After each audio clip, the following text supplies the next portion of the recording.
தமிழ் வாழ்க, தமிழர்கள் வாழ்க வளமுடன். தலைப்புச் செய்திகள். இந்த ஆண்டு 100 நாடுகளைச் சேர்ந்த 1300 ஹஜ் பயணிகளை வரவேற்க மன்னர் சல்மான் உத்தரவிட்டுள்ளார். ஒசாகா கண்காட்சியில் அமெரிக்க பிரதிநிதியை வரவேற்ற சவுதி அரேபிய தூதர். பெண்கள் முன்னேற்றத்தில் சவுதி அரேபியாவில் குறிப்பிடத்தக்க மாற்றங்கள் ஏற்பட்டுள்ளதாக டோக்கியோ ஆளுநர் தெரிவித்துள்ளார். அல் அக்ஸா பகுதியில் சுற்றுலா திட்டம் தொடங்கப்பட்டுள்ளது.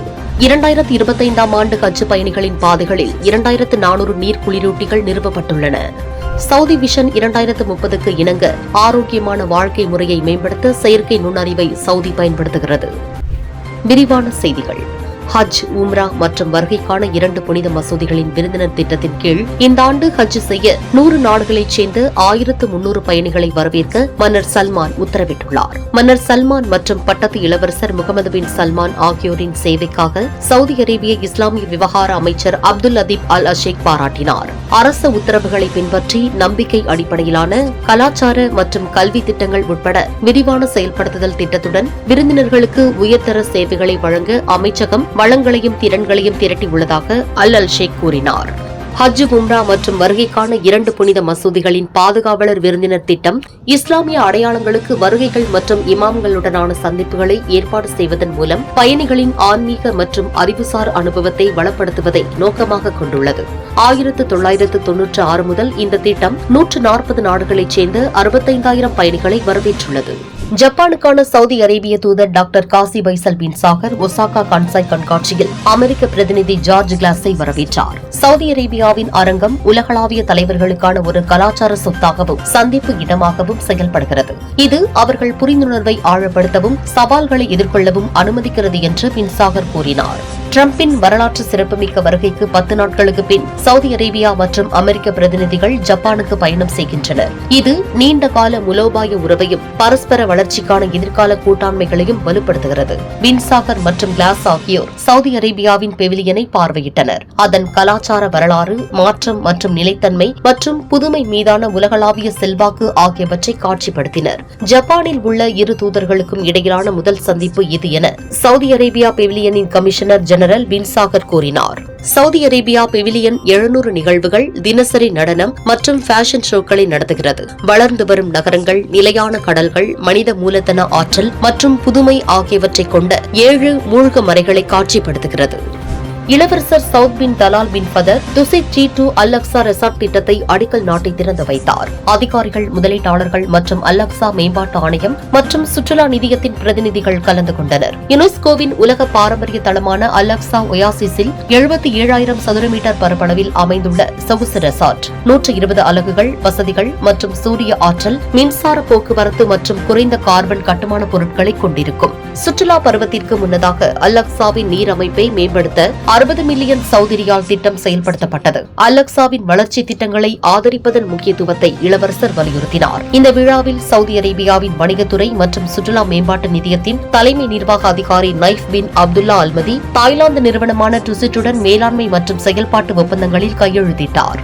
உலகின் மிகப்பெரிய பனைச்சோலையில் விவசாயம் மற்றும் கலாச்சார சுற்றுலாவை முன்னிலைப்படுத்தி விருந்தோம்பலுக்கு உள்ளூர் வளங்களை பயன்படுத்துவதற்கான ஒரு முன்மாதிரியாக இந்த ரெசார்ட்டை அல்மதி விவரித்தார். மேலும் ஆளுநருக்கு நன்றி தெரிவித்தார். ஹஜ் பயணத்தின் போது ஏற்படும் வெப்பத்தை தணிக்கும் தொடர்ச்சியான முயற்சிகளின் ஒரு பகுதியாக குடிநீர் அமைப்பை சவுதி அரேபியா புதுப்பித்து பாதசாரி பாதைகளில் 2400 குளிர்விக்கப்பட்ட வசதிகளை வழங்குகிறது. சவுதி அரேபியாவில் உள்ள புனித தலங்களின் முதன்மை டெவலப்பரான கிடானா ஹஜ் பயணிகளின் அனுபவத்தை மேம்படுத்த நீரிழப்பு அபாயங்களை குறைக்கவும் புனித பயண அனுபவத்தை மேம்படுத்தும் நோக்கில் மினாவில் 500க்கும் மேற்பட்ட மூடுபனி விசிறிகளை நிறுவியுள்ளது. ஹஜ் பருவத்தில் 35,000 சதுர மீட்டருக்கும் அதிகமான பரப்பளவில் மினாவில் பாதசாரி பாதைகளை குளிர்விக்கும் நடவடிக்கைகளை சவுதி அரேபியா செயல்படுத்தி வருகிறது. இந்த ஆண்டு சவுதி அரேபியாவில் நடைபெறும் ஹஜ் பயணம் அடுத்த 16 ஆண்டுகளில் கோடை வெப்பத்தில் நடைபெறும் கடைசி ஹஜ் பயணமாக இருக்கும். சுகாதாரம், கல்வி மற்றும் உடற்பயிற்சி பயன்பாடுகள் மூலம் குடிமக்களின் வாழ்க்கை தரத்தை மேம்படுத்துவதை நோக்கமாக கொண்டு உடல் நலனை மேம்படுத்தி சவுதி அரேபியா செயற்கை நுண்ணறிவை பயன்படுத்துகிறது. செயற்கை நுண்ணறிவு சார்ந்த நோயாளி பராமரிப்பு, சிகிச்சைக்கு பிந்தைய மீட்பு மற்றும் தனிப்பயனாக்கப்பட்ட சுகாதார கல்வி ஆகியவற்றில் கிங் ஃபைசல் சிறப்பு மருத்துவமனை மற்றும் ஆராய்ச்சி மையம் முன்னணியில் உள்ளது. இந்த மருத்துவமனை தொழில் முனைவோர், கண்டுபிடிப்பாளர்கள், நிறுவனங்கள் மற்றும் ஆராய்ச்சியாளர்களை ஊக்குவிக்கிறது. இதன் விஷன் 2030 சுகாதார பராமரிப்பு மாற்ற உத்தி, செலவுகளை குறைத்தல், பராமரிப்பு அணுகலை விரிவுபடுத்துதல் மற்றும் செயற்கை நுண்ணறிவை பயன்படுத்தி சேவைகளை வழங்குவதை நோக்கமாக கொண்டுள்ளது. கிங் ஃபைசல் சிறப்பு மருத்துவமனை அறுவை சிகிச்சை நுண்ணறிவுக்கு செயற்கை நுண்ணறிவை பயன்படுத்துகிறது. நோயாளி சேர்க்கையிலிருந்து வெளியேற்றம் வரையிலான பயணங்களை வழிநடத்துகிறது. நோயாளிகளுக்கு உடல் நலம் குறித்து தெரிவிக்கிறது மற்றும் வாழ்க்கை முறை மாற்றங்களை ஊக்குவிக்கிறது. மருத்துவர்கள் விளைவுகளை முன்கூட்டியே அறிய அனுமதிக்கிறது. மருத்துவமனையின் செயற்கை நுண்ணறிவு கருவிகள் மருத்துவ ஊழியர்களின் நிர்வாக சுமையை குறைத்து உடல் சோர்வு ஏற்படுத்துவதை குறைக்கின்றன. மருத்துவம் அல்லாத பணிகளை தானியக்கமாக்குவதன் மூலம் ஊழியர்களின் நல்வாழ்வு மற்றும் சேவை தரத்தை மேம்படுத்துகிறது என்று டாக்டர் அபுசலா கூறுகிறார். தூக்கம், உணவு முறை மற்றும் உடற்பயிற்சி ஆகியவற்றை கண்காணிக்க சவுதிகள் செயற்கை நுண்ணறிவு பயன்பாடுகளை பயன்படுத்துகின்றனர். டோக்கியோ ஆளுநர் யூரிகோ கொய்கே சவுதி அரேபியாவில் பெண்கள் முன்னேற்றத்தில் குறிப்பிடத்தக்க மாற்றங்களை எடுத்துரைத்தார். சவுதி விஷன் 2030 கீழ் இது ஆண்கள், பெண்கள், குழந்தைகள் மற்றும் ஊனமுற்றோர் உட்பட அனைத்து பாலினங்களையும் உள்ளடக்கியதாக மாற்றியது.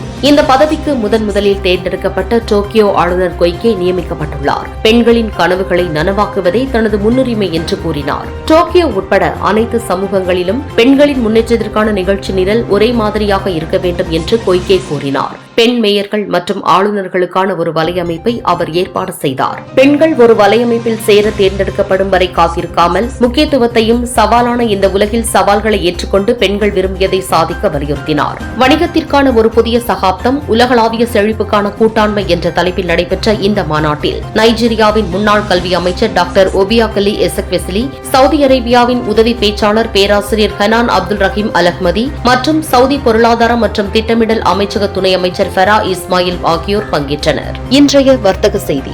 சவுதி ரியாலுக்கு நிகரான இந்திய ரூபாயின் ஆன்லைன் மதிப்பு ₹22.72. ஸ்ரீலங்கா ரூபாயின் ஆன்லைன் மதிப்பு ₹79.83. அமெரிக்க டாலருக்கு நிகரான இந்திய ரூபாயின் மதிப்பு ₹85.19. அதுபோல் இலங்கை ரூபாயின் மதிப்பு ₹299.37. ஒரு யூரோவுக்கு நிகரான அமெரிக்க டாலர் 1.14 என்ற மதிப்பில் உள்ளது. இனி இன்றைய தங்க விலை நிலவரத்தை பார்ப்போம். சவுதி அரேபியாவில் 22 கேரட் தங்கம் 1 கிராம் 382 ரியால்கள், ஒரு பவுன் 3056 ரியால்கள். இந்தியாவில் 22 கேரட் தங்கம் 1 கிராம் 8990 ரூபாய் என்ற அளவிலும், ஒரு பவுன் 71920 ரூபாய்க்கும் விற்கப்படுகின்றது.